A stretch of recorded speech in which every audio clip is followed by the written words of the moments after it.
Mr. President, every member of this body has expressed our bipartisan commitment for the United States to stand resolutely with our friend and ally, the nation of Israel.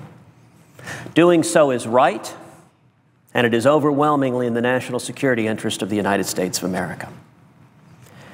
It was therefore with great sadness that I read this morning about the comments of Secretary of State John Kerry, who reportedly suggested at the Trilateral Commission that Israel could become an apartheid state if his proposed two-state solution to the peace Israeli-Palestinian process fails. Secretary Kerry has long experience in foreign policy, and he understands that words matter. Apartheid is inextricably associated with one of the worst examples of state-sponsored discrimination in history.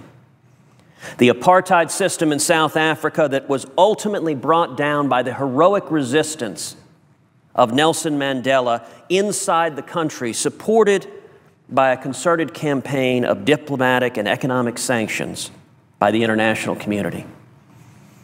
There is no place for this word in the context of the State of Israel.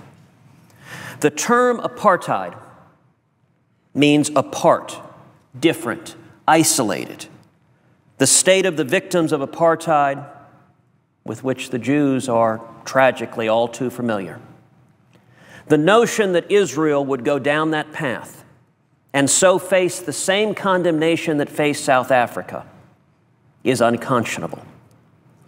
The United States should be aggressively asserting that Israel can never be made an apartheid nation while America exists and stands beside her, because America will be with Israel regardless of the status of the diplomatic process.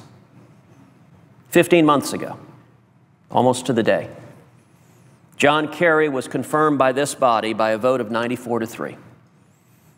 Despite my preference for giving the President the cabinet members of his choice, I found that I could not join the vast majority of my colleagues and support his nomination, because I was convinced that as Secretary of State, John Kerry would place what he considered to be the wishes of the international community above the national security interest of the United States. I fear that with these most recent ill-chosen remarks, Secretary Kerry has proven these concerns well-founded. Rather than focusing on our clear national security interest, which is continuing to guarantee Israel's security through our unquestionable commitment to it, Secretary Kerry has instead repeatedly demonstrated a willingness to countenance a world in which Israel is made a pariah because it will not sacrifice its security to his diplomatic initiatives. Likewise, he's previously suggested that Israel might properly be subject to boycotts for the same grounds.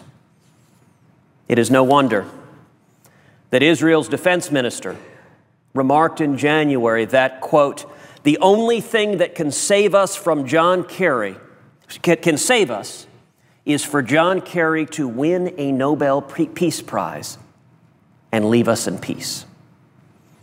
Indeed, my colleague, the senior senator from Arizona, has suggested that the foreign policy carried out by Mr. Kerry is the equivalent of a, quote, "human wrecking ball." Mr. President, the fact that Secretary Kerry sees nothing wrong with making a statement comparing Israel's policy to the abhorrent apartheid policies of South Africa, and doing so on the eve of Holocaust Remembrance Day, demonstrates a shocking lack of sensitivity to the incendiary and damaging nature of his rhetoric. Mr. President, sadly, it is my belief that Secretary Kerry has proven himself unsuitable for the position he holds.